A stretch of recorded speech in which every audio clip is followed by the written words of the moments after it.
Good morning. Thank you for tuning in to this episode of Prophecy for the Last Hour. I'm Liz McGee. I am going to do a teaching this morning. I am going to start a series, and I started last week on angels, on unpacking this world that is all over our texts, trying to bring it up to speed, trying to get us to understand that this is a huge body of knowledge that is for us, that is for the elect of the last days. My presupposition is that while we are men, we are actually spiritual beings, and that the whole cosmos is populated with spiritual beings that Yahweh Elohim has made. These are his armies, his hosts, his angels. I want to defer to, many of you are familiar with the scholar, Dr. Michael Heiser, because he has done some studies on these, the divine council, the world of angels, that angels is really a word that is very generic, that can be termed as spiritual beings. Angelic, or let me put it this way, living beings that Yah created that are not bound down here in physicality, that have, because of their nature and their makeup, the ability to obviously transverse and live in many different dimensions. So we will just kind of refer to spiritual beings. But what I want to start by saying is this is a world that I believe we have been talked out of. Much of Christianity today has this insane fear of anything really spiritual, and this fear that the minute you step out of the boat, you're going to get deceived and you're going to get, all out of whack. Now, I don't believe that. I believe that Yahweh's ability to keep me is greater than the devil's ability to deceive me. I have great faith in the Ruach HaKodesh to lead me into truth. So that being said, I want to say this because in the last days, and I'm a student of the Dead Sea Scrolls, do a lot of reading in this literature, in all the Apocrypha. This is a world that our elect patriarchs truly had tremendous understanding and wrote it into the text. Unfortunately, much of the language is keyed and encrypted. We have never really understood what they're talking about, all right? And we just allegoricalized it and just dismissed it. Now, I am not encouraging worshiping angels or contacting your angel or doing anything new agey. I just believe that information, we're to be wise as a serpent 18, it's actually a class of angel, fallen angels, but we're to be harmless as doves. Doves are kind of represent the Ruach, the holy, the Kodesh, the holy of Yahweh. So this being said, I have been tracking angelic orders, okay? Because what I want people to understand is, like I said, this is a body of knowledge that many holy adepts, saints, seers, prophets, scholars, whatever you want to call them, have been tracking all through the ages, starting with Enoch. Okay, so if the book of Enoch, if the body of material in that is some of our most ancient pre-Diluvian understanding from Enoch, son of Adam, for the righteous line, he starts out in many places, is in Enoch, let's see here, in 61, first Enoch 61, 610, he lists the angels, and there's a list, and they always kind of come up with 10. So let me just start here. I have over 12 angelic lists from starting with Enoch up until as much as Dante, or in the 13th century, and a very famous Jewish sage of the Middle Ages, Maimonides, in the 1100s. All right, so I'm going to go through these lists that I have real quick to tell you who it is, so that you can understand that this is solid ground. All right, this is not a fly by night. It's unfortunate that at the end of the age, and this is all part of the deception, that we are being schooled out of our knowledge of the angelic realms. These are ministers for us. These are who we're working with, we're serving with, we are fighting the good fight with. These are living entities, and we need to understand what is going on, what we're dealing with. If Joshua in the battle with the could talk to the sun, had such understanding. I mean, think about this. Here is Joshua. He is fighting a great battle to clear the land, to get it for the tribes to inherit. And it's all very prophetic of where we're going. We're cleaning the land out so that we can inhabit a peaceable kingdom. He tells the sun to stand still. The sun is a sentinel being. If you listen to some of my YouTube, you understand it is a living being with a physicality, not like ours, but it has a physicality, it has a vessel, and it has a soul life, an intelligence, a will, a power. And he tells this sun to stand still, to just stay in its course. That is not, in my mind, and this is what I mean, that's not allegory to throw it away. This is a factual happening where he had such relationship and understanding of who he was dealing with in this great cosmic battle that we are in, and the sun obeyed the word of Joshua. Now, this is where we're going, saints. I don't know if you want to come. If not, whatever. As I say, kindergarten, fine. But we want to move on into the deeper things. So I have here from 1 Enoch 61, a list. And like I said, they always come up with basically 9 to 10 different angelic realms, which is like realms, heavens, dominions, place, abodes. All right. So we're down here in the earth plane. I mean, I think people can understand. We live in a level of physicality. The Bible is replete with stories of the heavens, the high heavens. So Enoch talks about one power, one voice, one light. That's the three from the highest. Then he talked about the cherubim, the seraphim, the ophanim, the powers, the supremacies, the powers on earth, and the just souls of the elect. These are different categories of living beings that are all part of this great drama. Now I'll go all the way to Maimonides, who, like I said, was an 11th century Torah sage. He has a list of 10, and he starts out with the Isham.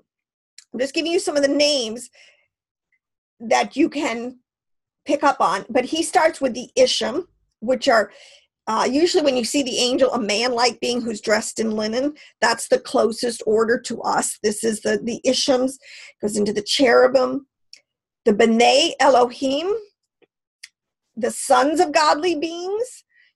You have the Elohim. See, it's important to understand so that we can plug, when we read verses, when we have more understanding, we can keep things more in their context. The Elohim, the gods who say they're gods but are really not gods, we're talking about a class of angels. And I'll come back to this in many teachings. This is going to take a while, I think, to try to flesh out some of this understanding. I'm sorry, I do jump around, but I do have to say something here. I'll start my list again in a minute. Because I have a lot of information and I have people have asked me for notes, I am going to start a blog. Hopefully this week, I'll put it on my channel right away, where I can put my notes so that you can see my list, so that I can put a lot of this information in print, so that people people want to follow along and want to check my sources, where I can have things much more annotated, where you can see what my sources are. So that's coming. I'm going to get really serious about all this. Anyways, we'll go back to this. You have the Isham, the cherubim, the B'nai Elohim, the Elohim, the Malachim, the seraphim, the Hashmalim, the Aralim, and the Ophanim, the Hayat HaKodesh. All right. Now, and I'm sorry for my pronunciation. I know it's one of my weakest areas. I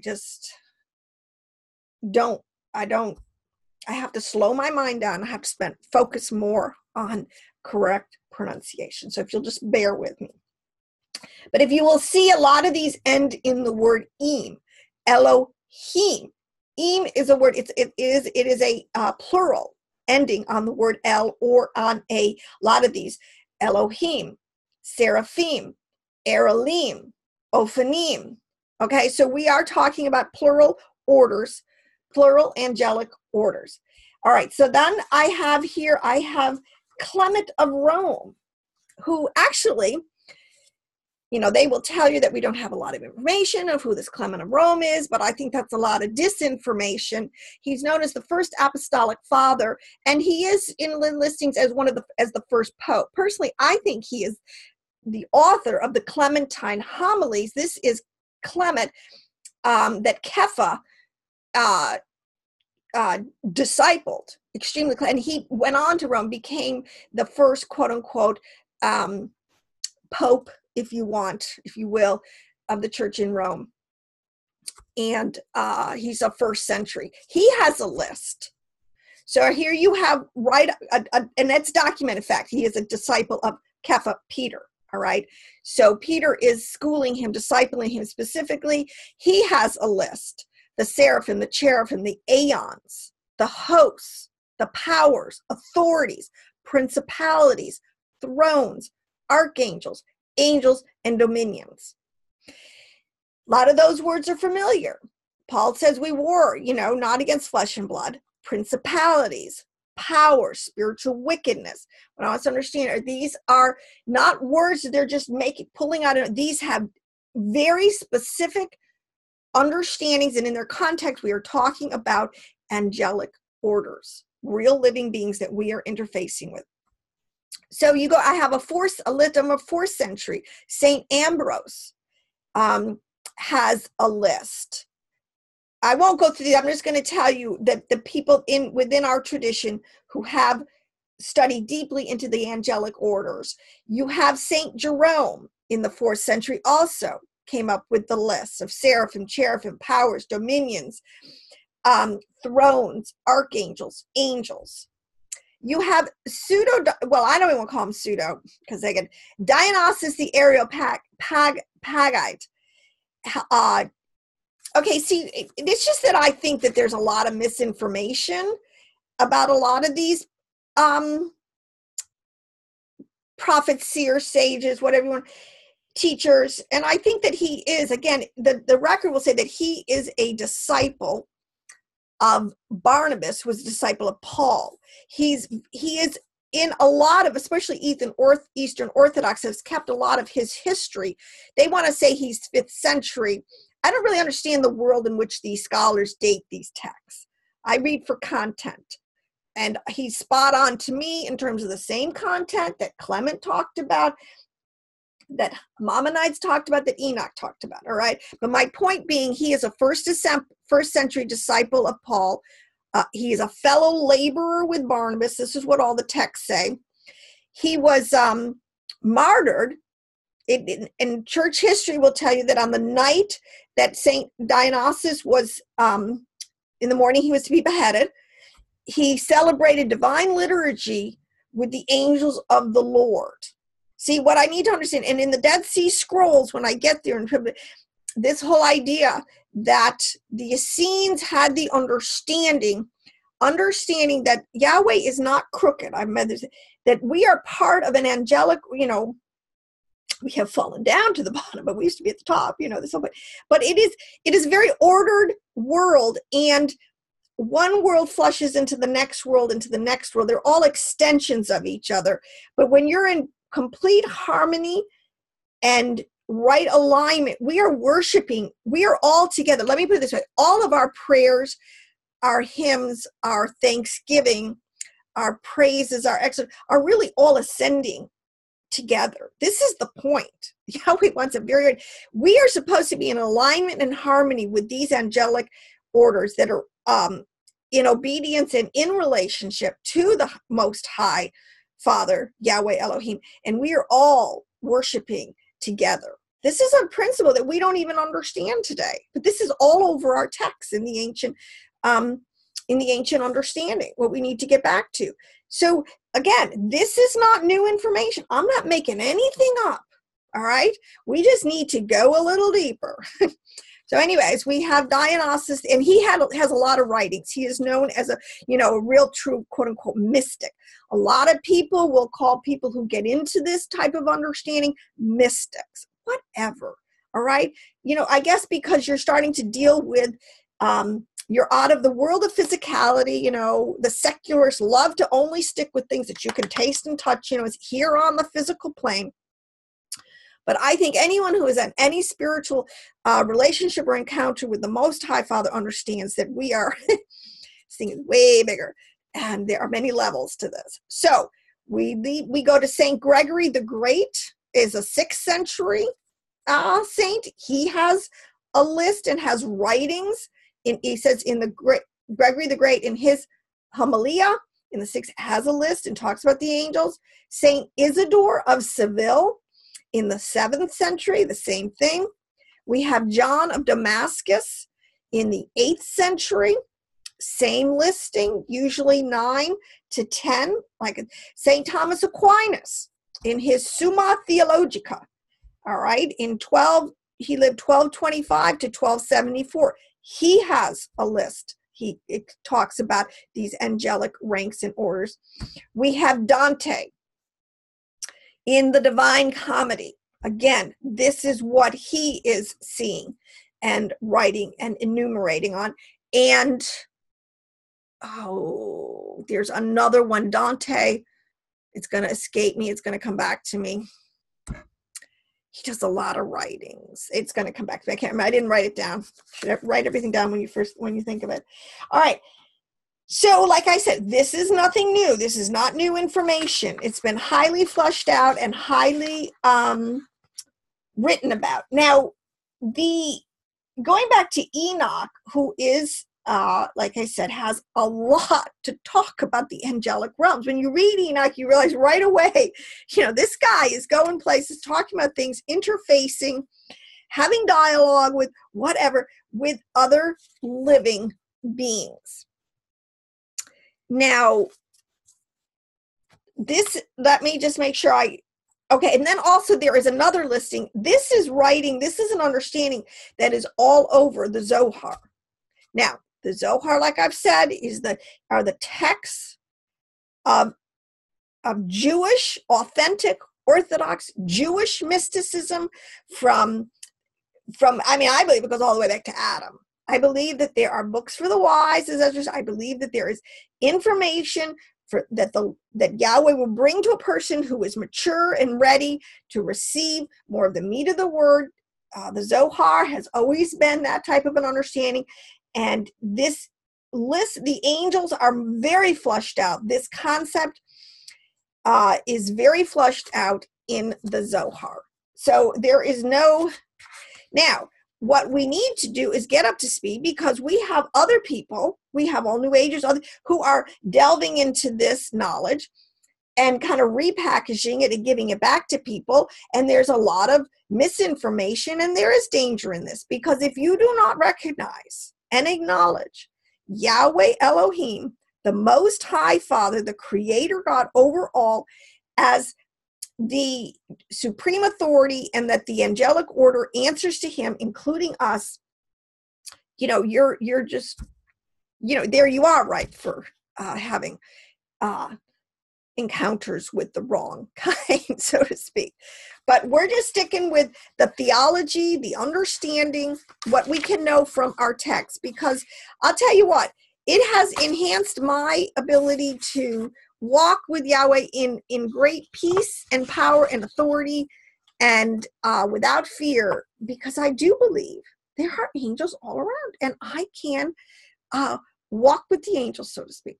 Now, let me go into 2 more places. Let me give you some from the Dead Sea Scrolls, some understandings. Last week I unpacked, but I want to check this whole concept of the word fire, how it is used in our text. It is used for a class of angels called the fiery stones, or fiery angels. And we need to understand that, because I think it's been extremely, we haven't known what we're reading. We don't really understand this. These angels are made up of different elemental, the 4 winds of heaven and the 4 elements. They're made up of different elemental parts of the creation. All right. We know we're made up of, the quote unquote dust of the earth. Well, angels have different properties that they are made of, because we are all created beings. Okay. None of us, even the Elohim, gods with a small g, none of us are quote unquote God with a B. All right. So that's not what I'm saying either. So just to touch on this quote I have here from the Dead Sea Scrolls, which is a great text. People should read. These has some good translations in it. It talks about these fiery angels, all right? It talks about, but strength, might, and great wrath in the flames of fire, with all the angels of destruction, shall come against all who rebel against the proper way and who despise the law until they are without remnant or survivor. For Yahweh has not chosen them from ancient eternity. Before they were created, he knew what they would do. So he rejected the generation of old and turned away from the land until they were gone. Now, what I want to make a point, see the flames of fire, fiery angels. This is another confirmation, these angels of destruction. When I try, so I would say, listen to my teaching last week, even though it is the last of a series. I'm redoing this series. But you'll get an understanding of how these words are coded, that this is what we're talking about, angels of destruction. There is a great theology or understanding that you can get from your Torah of the left side of Yahweh and the right side. All right, on the left side, this is what it's talking about, the left hand, are these angels of destruction. There are categories of angelic beings who are their charge or their their role to play in this is sort of like the policeman. They go in and they punish the wicked. They chasten the righteous. This is a concept we have to understand. Versus on the right side are angels who bring blessing, who, for those of obedience, for those who are in favor with Yahweh, he sends a prosperity and blessing, these things. So it's important to understand some of this, how the theology works, the right side, the left side. Remember, the apostles asked, are we going to sit on your right side or left when it's all said and done? And I'll go into a couple of these more theological constructs that we need to have in order to really understand these texts a little bit better. But what I want just to give that. Now, it is important to understand that the angels are with us. We do war with. And this is why it said, Yahweh said to Paul on the road to, why are you kicking it? But you want to work with me or you want to work against me? Look, there's no point in working against me. I have way more on my side, to chasten you, Paul, to, this is the thing. Would you rather work with the angels or you want them working against you? Would you rather be chastened by Yahweh or would you rather be in his favor and blessing? And one of the best ways to ensure that you are working on the side of Yahweh with his angels is keeping Torah. Keep yourself holy, keep yourself blameless from the world. The pride of life, the lusts of the flesh, these are do not be a carnal-minded Christian, be fully into the kingdom. These are ways that See, Yahweh's not a trickster. He's not going to,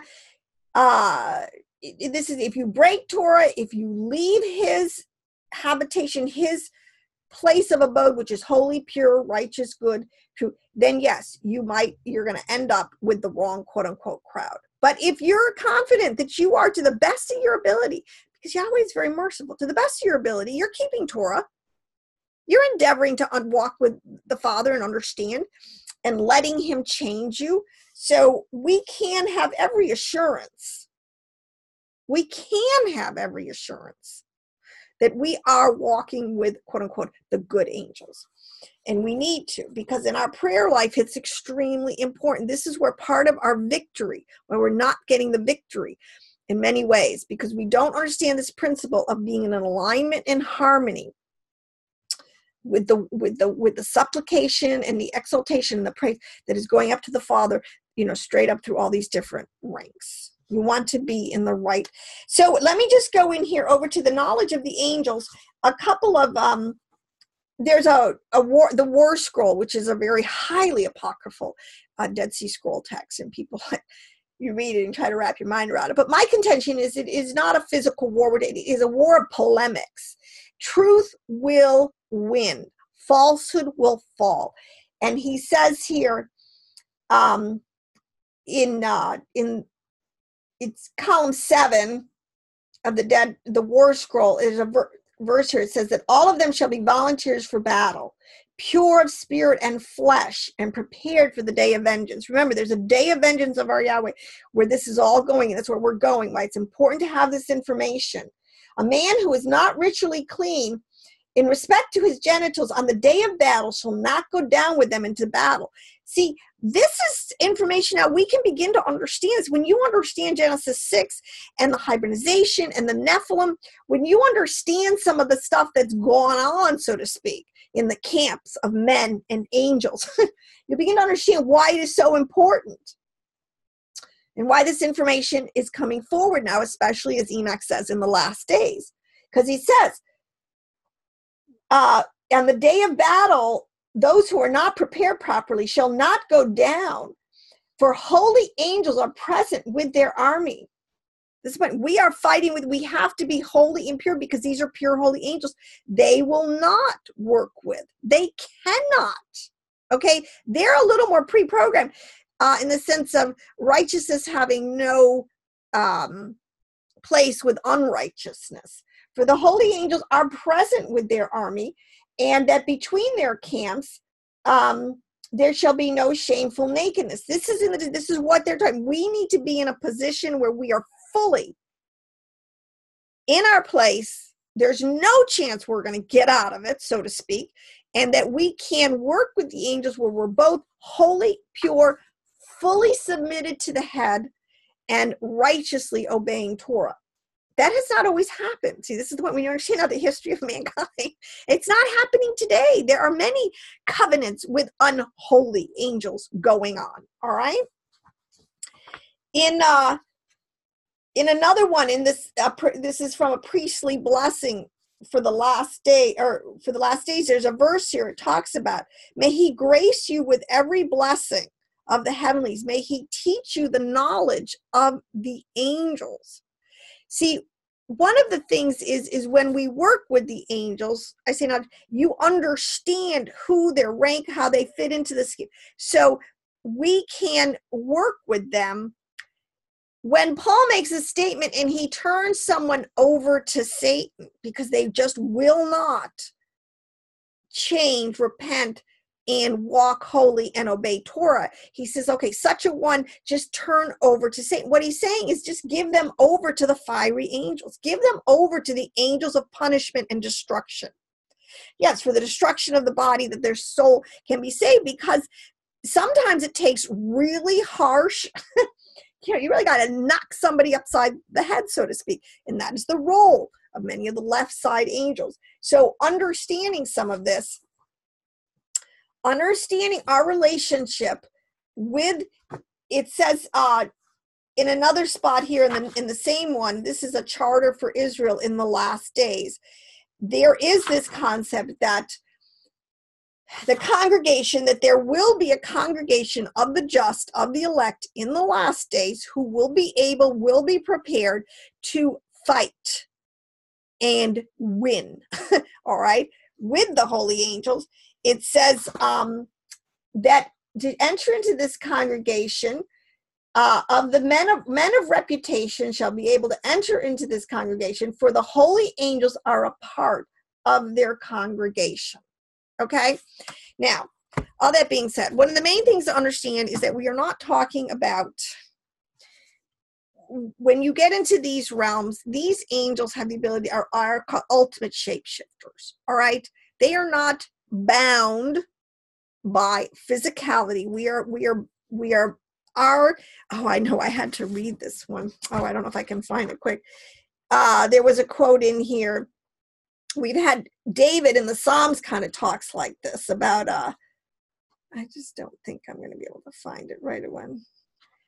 That our flesh is just a mess. It's very hard. This is when we carnal. We have our treasure, our souls and our spirits are in this fallen fleshly body or vessel, and so we're at war. See, our soul and our flesh are always at war with each other for ascendancy.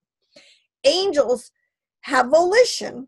This is part of the storyline. We know this. Hasatan and a third of the angels that fell had free will to go a different way and to not keep the commandments in their habitations. of the Father.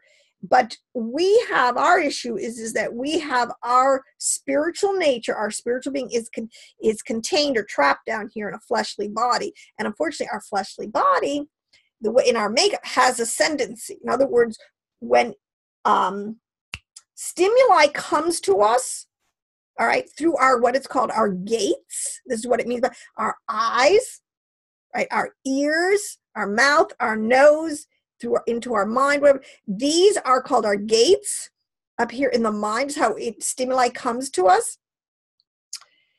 And our first reaction is one of our nephesh, our carnal soul, which is animalistic. In other words, it is a lower level response. All right. I'm hungry. I get a sense that I'm hungry. Well, my first reaction.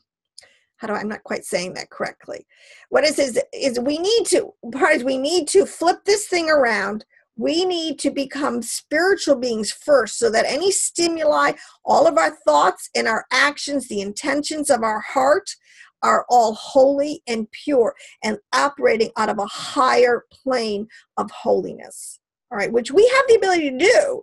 But this is the part of getting, born again, so that we have all the favor, the grace we need to kind of flip our card around, so to speak, flip it back up right, because we are spiritual beings. We're made in the image of Elohim, his image and likeness. We are not made in the image and likeness of beasts, which are lower level. Beasts being a code word for lower level orders of beings. Now, let's just go into some of these. What I want to do is try to flush out a few of the understandings that is in these things. One of the highest in the Dead Sea Scrolls, in the literature, literature of Jewish mysticism, in Ezekiel, in many of our actual texts, there is this, what is they call Merkabah, which is called the divine chariot, which is, and people always wonder, what is Ezekiel in Ezekiel chapter 1? What is he seeing when he sees these wheels and he sees these beings that have 4 faces with eyes that are turning continually? All right.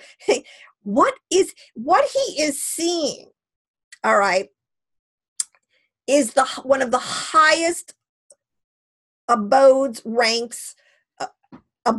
ranks of angelic orders. All right. They're called the living beings, the living beasts in some of the translations. I don't like the word beast. We're going to stick with holy living beings. These are the beings of the divine chariot, or it's called the Merkabah. It's a 4-wheeled chariot. It's driven by 4 living creatures. They have 4 wings, 4 faces, the faces of an ox, a lion, a man, and an eagle. All right. Now, when you begin to understand the language that these words are representing, you begin to understand that these are living creatures. These are some of the highest ordered living angelic hosts, armies, beings that Yahweh has made. They are in the throne room. In a Revelation, we see these creatures in the throne room. All right. Many of these words, and this is very interesting. I can't get the ox, the lion, the man, and the eagle. And it's also very interesting. There's a lot to this. All right. So the Merkabah is a huge mystical understanding of the highest realms of angelic abodes and function. All right. These living creatures, one is, it comes from the word living, meaning the word che, which means living, but it's also of an age. These are ageless beings. These are the primordials. These are the firstborns. These are many ways, have many descriptions for them. And so it's made up of a word living, che, and 5315 of soul. They're living souls. And the reason they're they don't have this is the point. How do you describe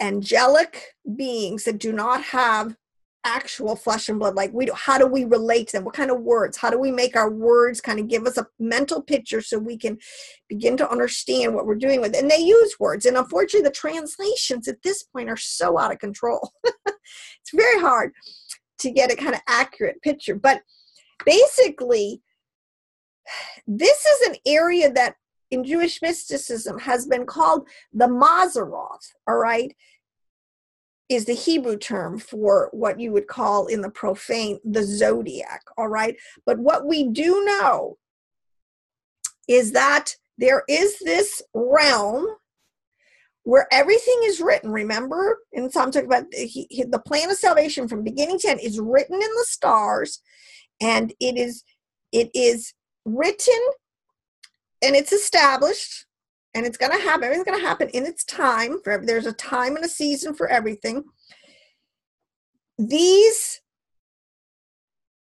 Well, I can't go into the whole concept, but it's very orderly. There are 4 divisions, like there's 4 seasons. They run the whole cosmos, okay? This is like the brains of the operation. It's and that's why you see 4 heads, all right, or 4 faces, because you have the 4 seasons. They are headed up by 4. Okay, so when you see the 4 faces, what they're really representing is Michael is a lion. All right, so the 4 faces, you have a lion, a bull, a serpent, and an eagle. All right, did I get that? Let me just see one of my other notes here. All right. Okay, an ox, which is a cattle, which is a beast. So okay, so the bull, Uriel is the bull, is the ox, is the cattle. All right, this is a living, we use these words to describe a classification of angelic order, but it's in the Mazaroth. What I'm trying to say is they are ruling and reigning and influencing from here. You have Michael, who is the lion, okay? And these are archangels. So also there's also called archangels. Enoch talks about these archangels, all right? And they are lion is over the beasts. You have Raphael, who is over the serpents. We will call these see, it gets a little crazy because the serpent, I might just want to say this, it is in the serpentine category that most of the fallen angelic problems are coming from, these serpentines, all right? So they can be good. Not everything is bad in all these angelic. Remember, only 1/3 fell, and we have 2/3, and maybe it's a little. All right. So there are still good angels in the serpentine angelic order. So Raphael is put over this realm, these armies. So let's put it this way: he is the general over these serpentine angelic orders, all right? And there's myriads upon myriads upon myriads. See, I'm not trying to count the angels. I'm not trying to name the angels. I'm just trying to get us to understand that we are really dealing with about natural entities that Yahweh created that are there, are influencing, and it behooves us to have an understanding of what our texts are talking about. Because the ancients understood this, we need to understand this. So you have Raphael, then you have Gabriel, who is an archangel over the birds. And birds is a code word for other angels that are ethereal. Birds fly in the sky. They are not, they're made up of air, they're ethereal, they fly. This is part of the whole point of, let me just say this, because when I get into my teachings of angels, when I get into the physics of this, because I'm just kind of giving you allegorical words that define these dimensions or these entities, but when you get into the physics, we're going to flip the coin around. We are really talking about forces and matter, the physics of the cosmos. All right. One of the things that the New Agers will say, which I have to tell you is true, and we need to get on top of them in this, because this is our information. We need to write all of this information. The cosmos is alive. He made a living cosmos, Yahweh did. It's not dead. These are not inanimate forces. These are living entities that have volition, intelligence, they have dominion, they have orders, things that they do, jobs, all right? And we need to see it from this point of view. So what I'm telling you, when Ezekiel is talking about these four faces, he is talking about geography, where these angelic orders are placed in the Mazzaroth, their spheres of influence, because we know we're totally influenced by the sun, moon, and the stars. This is the four wings. It applies, and in Wings with Angels, I've said this doesn't mean that they have wings, because they're essences, they're emanation, they're non-physical, in the sense like I'm very physical beings, but the wing denotes their movement. They have insane abilities to move. Morph here, morph there, shapeshifters, all right? There's some, you'll read in some of the apocryphal literature that they say that Elijah was able to transverse, or maybe it's Metatron, the cosmos in 4 flaps of his wings. What he's saying is that he is so highly advanced in terms, he could just move so fast. So in other words, let's say 4 is 4 seconds. I mean, how quickly has Yah answered some of your prayers? I mean, I've had prayers answered almost instantaneously before I get the prayer out. I'm like, how did that happen? Then I have something I'm still waiting for, after 15 years, whatever. It's never limited. He can send an angel to answer your prayer instantaneously. He can wait 15, whatever. He has the wisdom. He knows what he's doing. You have Daniel saying it took 21 days for his prayer to be answered. The angel tells him specifically, it's taken me 21 days to get here, okay? Because I had a lot of war in there. I had a lot of opposition on my way down. I think we need to there's a lot that we can understand. So anyways, a lot of this is coded with other words for rivers, for winds, for corners, for voices, for thunders, for sides of the throne, for living creatures. They encrypt this understanding in the 4 foods: honey, milk, oil, and wine, in 4 cardinal directions: north, south, east, and west. 4 faces. All right. So this whole world of the Mazzaroth, of the angelic kind of brains of this operation that are working with Yahweh in the throne room, keeping everything on track, fulfilling his word. He says he watches over his word to perform it. This category, the Hayat HaKodesh, the holy living beings, this is what we're talking about, okay? So I hope that kind of fleshed it out, made a little bit of sense. And it can go way, way more down that rabbit hole. The chariot in Isaiah, like 22:18, it talks about Isaiah 22:20.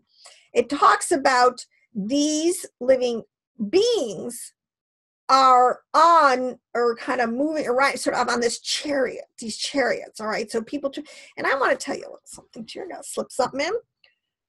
This to me is the whole rub. The fallen angels and fallen mankind, the best that they can do for us, the best that in their bells and whistles, is to use technology, use their knowledge and understanding of the forces and the elements and how they're going to kind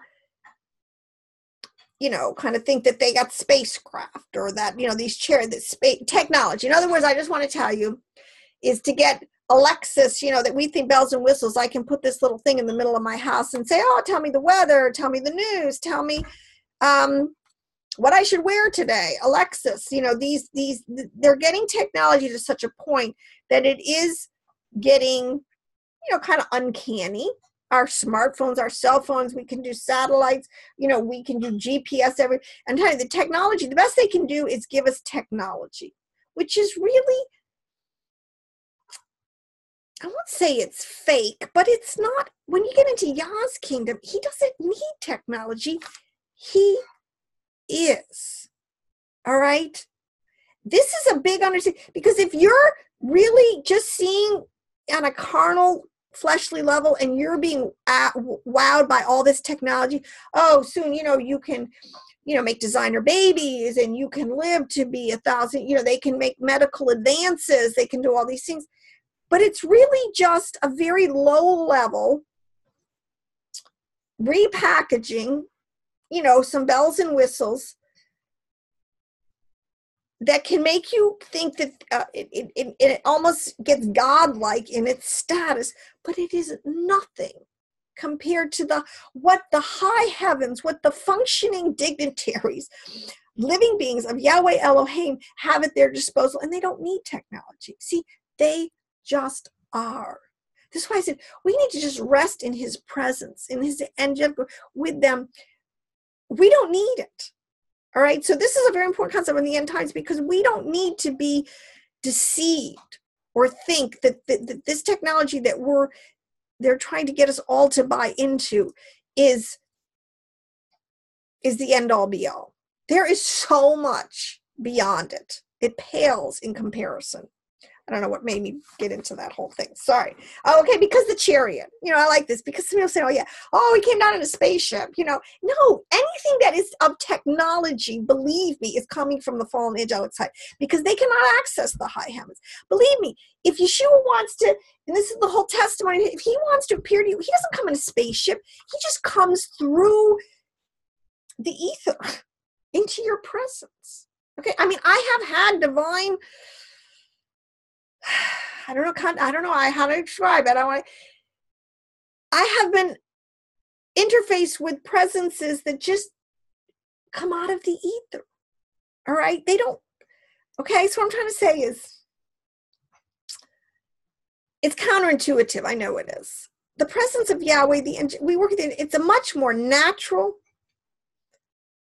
pure essence of interaction. All right. And the chariot is the same thing. Yahweh, Yeshua is not going to come back in a spaceship. All right. When he wraps himself in clouds, when he moves on the clouds, this is talking about he is borne aloft. He is moving with an entourage, with his heavenly host entourage. All right. Anyways, we go back down to the chariot, which is this is a category of movement of, let's say, the engine that is so beyond anything, I believe, even technologically, we could understand. Yeshua, when he ascended down into the pit, ascended up into the high heavens, into the throne room, he didn't use any technology, okay? He didn't do it. He just did it because his pure essence was of such a high level of aptitude or enablement. He could just do this, all right? So then, and the chariot concept is this concept of there is such a level of angelic hosts that can bear you aloft. They did it with Enoch. This is the story. They can take you from this earth plane into the presence of Yahweh in a heartbeat. All right, you don't need drugs to do it. See, this is a lot of the fakes. You don't need drugs to do it. You don't need to put yourself in an altered state of consciousness. You don't need to figure out technologically how you're going to get in a spaceship to get through a portal, whatever. With you can just be in a prayerful, Torah-keeping person. Meditate deeply on his word. You can attain, and this is the whole testament, you can attain lofty spiritual heights and full of wisdom and understanding. All right, in your mind's eye, in your mind's hearing. All right, until we are changed, our physical body is literally molecularly changed until we can be like the angels and we can interface up, down, north, south, east, and west, all over this thing. All right, you have the Ophanim, which is called in Ezekiel 1:15 through 21. They're mentioned in Daniel 7:9. They're mentioned in 2nd Enoch as the many-eyed ones. These are watching, guarding the throne of Yahweh. Okay, these are called the wheels. You have the chariot, then you have the wheels. these are, I think they're kind of bad translations. So I'm trying to get people to understand that these things have in the physics of Yahweh, which next week I'll flip this card around and I will go into the physics of this. So, and we're talking about the same thing. So these are the many-eyed ones. The point is they have such sight. Remember, there's a thing it talks about when Adam was first created, he had the ability to see through. It was clear as glass to him. He could see. His eyes were still so holy and pure and full of light. He could see all through the different, let's say, 10 dimensions up to the throne. He had complete communication with the Father in the sense he could look up. He could just purely see and have a relation with the essence of the Father. All right. This is when we see, it is these angels that bring us sight. This is what enables us, because one of the things we have to understand, these angels are sent to us as we progress, as we climb Jacob's ladder. This is when we build precept upon precept, when we begin to gain wisdom, knowledge, and understanding, which is the principal thing, we are really interfacing with angelic essence that are bringing us higher. You just don't climb it yourself. You just don't go. We're human. How do we do this? We have, these are helpers. These are our servants. They're sent to us to bring us up higher and higher into his presence. So these eyes, the many-eyed ones is a sense of sight, of being able to, 360 degrees. I look at it this way, and this is where I feel sometimes now. I mean, I can see Satan coming at me 360 degrees. He is definitely under my feet. I mean, we have to get above these lower fallen angelic understandings, and away from out of the what's the word? The matrix that they are trying to keep us in. The other one, the Erolim, these are called the thrones. The Greek is the word thronos. These are the elders. They're known as the Erolim. They are in Isaiah 33:7. They're strong, 691. The Erel. These are the great, the brave, the valiant ones. These are in Colossians 1:16.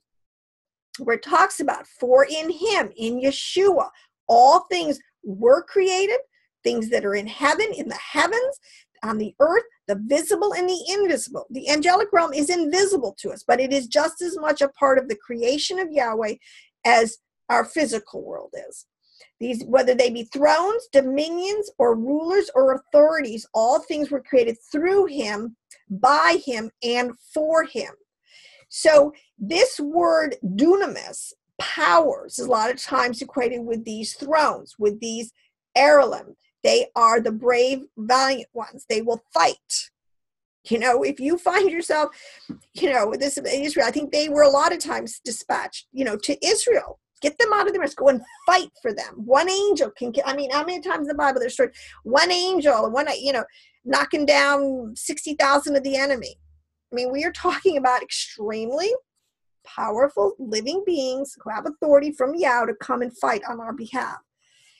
So the Hashmalim, again, this word Elohim or Him, plural, talking about myriads and myriads and myriads and myriads. Who knows?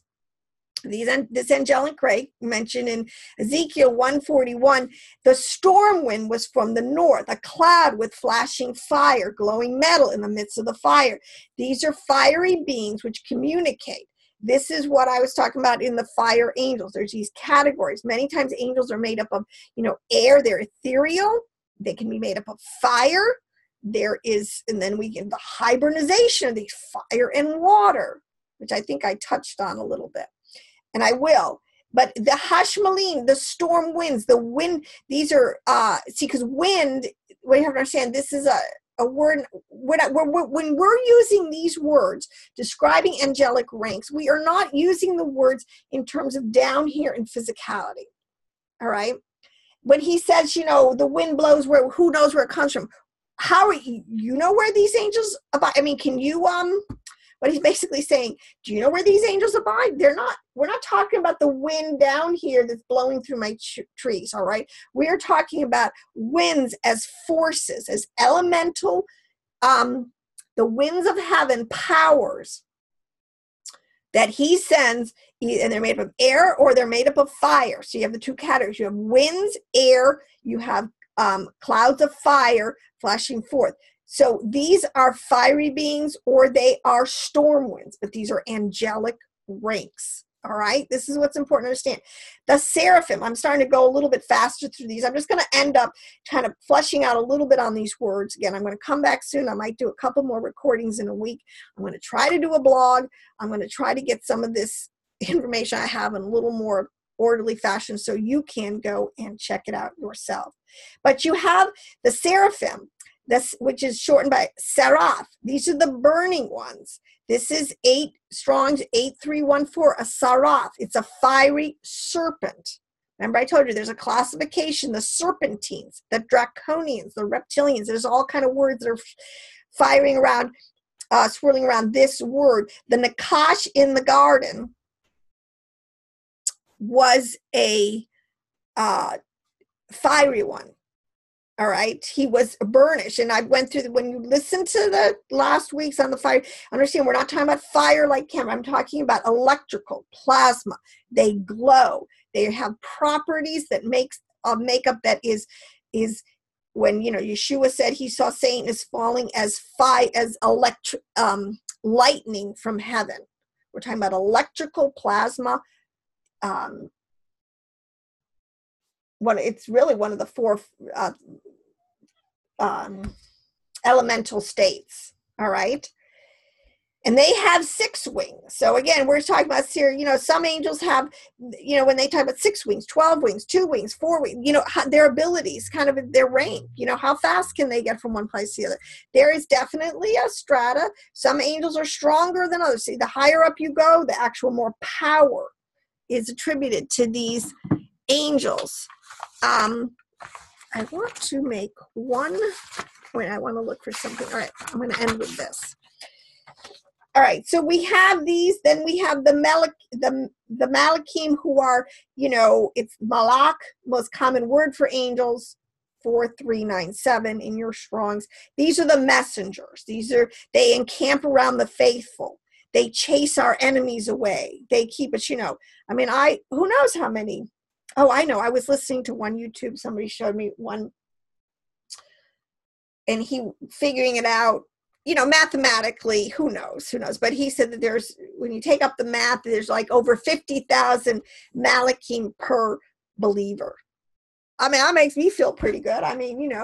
50,000 angels surrounding me. Yeah, I can feel there's a wall of fire around me.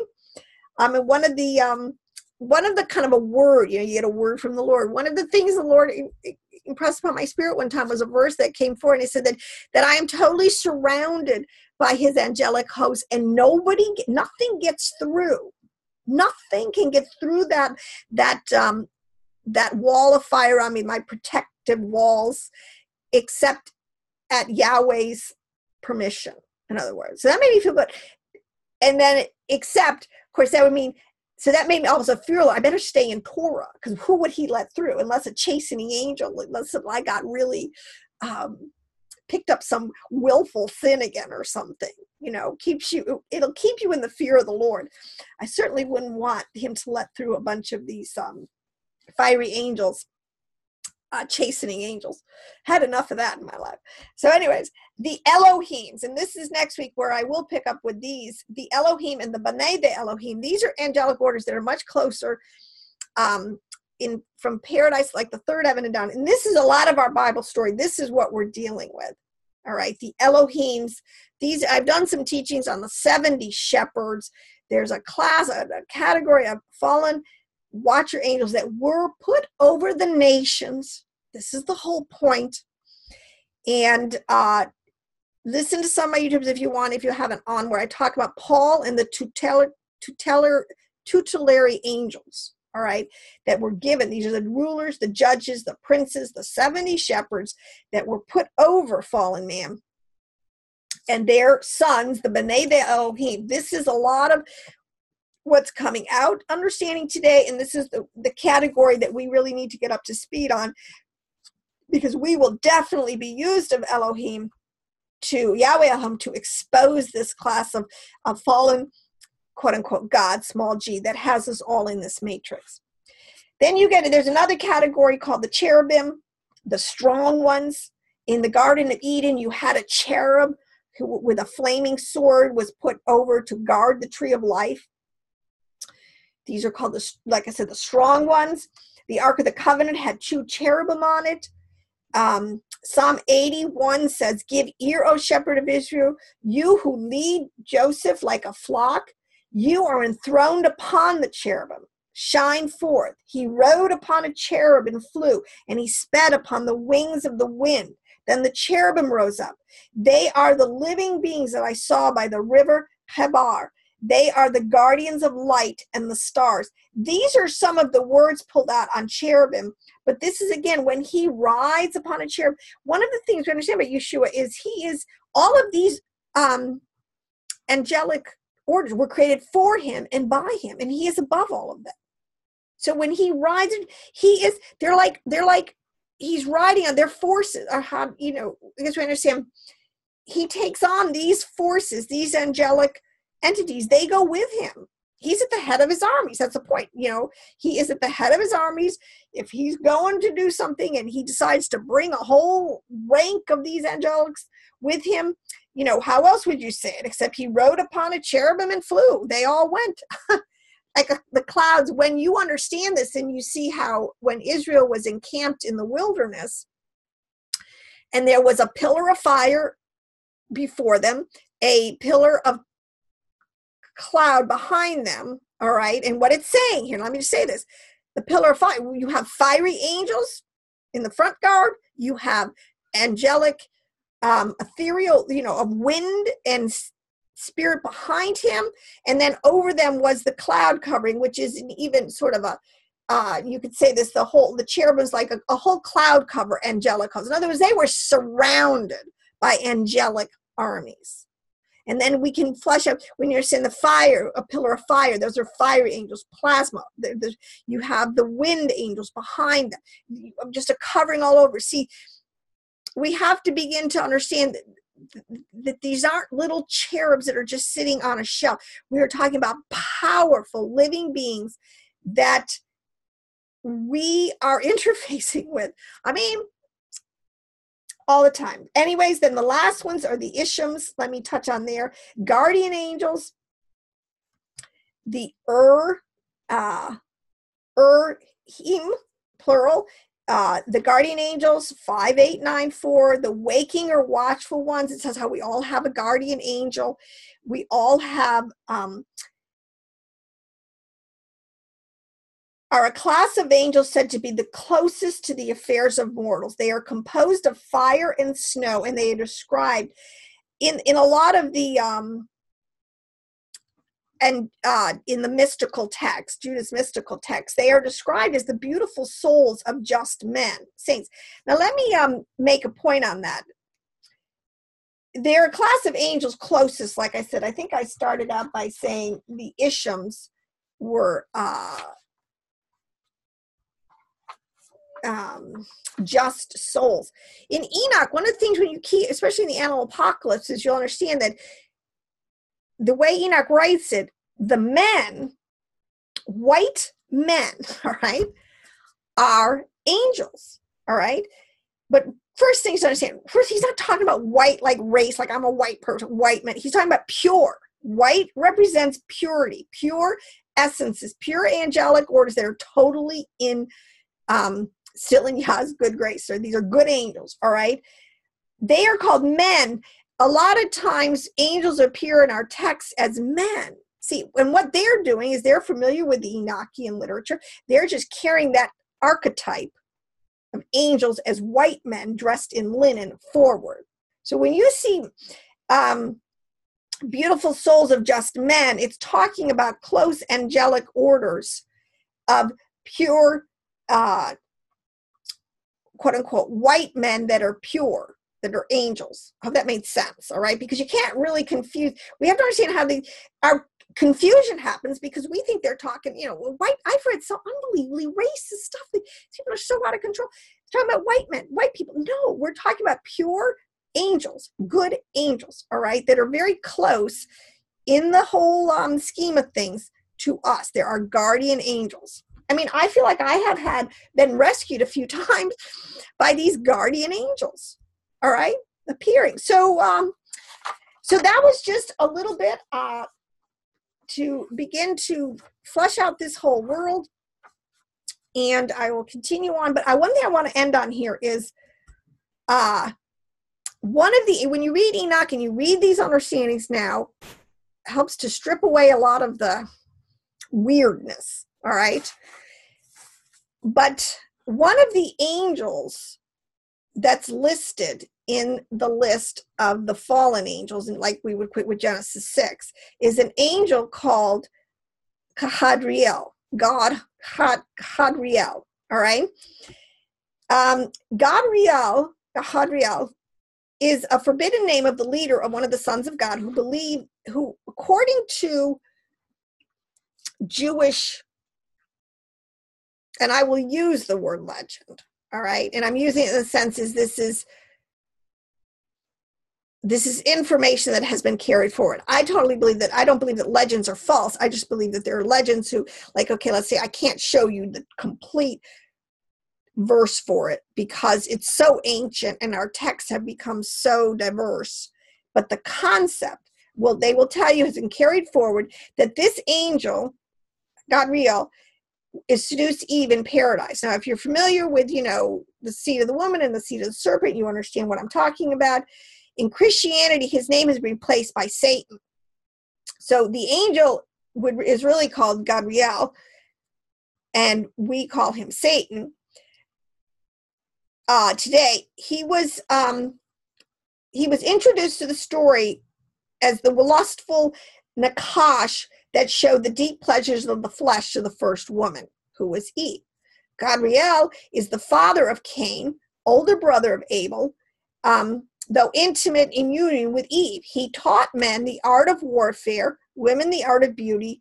He revealed. Now, this is what he might have seduced Eve in the garden, but what I'm trying to say is this particular angel has been around a long time.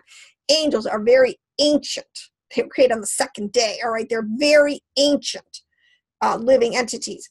It says in Enoch, another page, he taught men the art of warfare, women the art of beauty, people the secrets of witchcraft, leading them into the powers of nature and the secrets of science. This is what I'm saying. Their technology, do not be wowed by their technology. That's all they have, and it's all going to go down with them. Gabriel's mission is to seduce, to teach women the forbidden knowledge of science and to breed with them. This gets into this whole concept of, and another time, Enlilship. This category, this angel this is the story in Genesis 6. This is the story in Genesis 3. Is this cohabitation, this hybridization, all of these angelic ranks, which is really what we're talking about in Genesis 1, the armies of Yahweh, the living beings, we're told everything was supposed to reproduce after its kind, its genus. Every angelic order is only supposed to stick with and reproduce after its own order. Unfortunately, we know now that this has not been, history tells us a different story. So this Gabriel is revered as a physical spiritual deity by many theistic spiritual groups as Promethean, the bringer of forbidden knowledge. Now, one thing I want to say is he is also known as, literally, his name, Gabriel, Gahad. I'm trying to emphasize Gahad, God, Riel, is the wall of God or wall of Yahweh. When you read the Slavic Adam and Eve literature, if you've ever done that, if you remember, he is called, this angel that begins to talk to Eve. The whole thing starts with he hung himself over the wall. So that's tracking. What I'm saying is these people are not making this stuff up. This is a concept of tracking, which hang over the wall is he shimmied his way up, whatever, to a higher dimension where Adam and Eve were in paradise, and he hung over the wall and he engaged in conversation. Otherwise, is listed as one of the chiefs in the fallen watchers. He is depicted in the second book, in the second section of the book of Enoch in the parables. And I'm just reading again what I just said from another text. He's as responsible for deceiving Eve. But what I want to say is this is why I am very much on using the Hebraic names for Yahweh. Yahweh Elohim, Yeshua HaMashiach, El Elyon, Aloha, because these are Hebrew names for, we know, Yahweh Vavhev, Yah, for our Father, for quote unquote God, all right? But God Riel, see, this is why instead of saying praise God, why we got to get the name God out of our language, and we have to replace it with the Hebrew, the biblically Hebrew names that we have for, and even if you want to just say Hashem, you know, if you don't want to say the name, quote unquote, this is why they just, because it's such a holy name, don't use the word God Riel, because I'm getting pretty convinced, this is how, so he's got us saying praise God, and that's the first part of Satan's name, praise God Riel. No. On that note, I want to say no. Let us shut down and shut out this fallen angel and get the victory with the angelic host for the last days, elect of the last days. Let's rise up and take on our inheritance. This is our inheritance. And let's fight the good fight. So I will see you soon. Shalom and blessings in the name of Yeshua HaMashiach.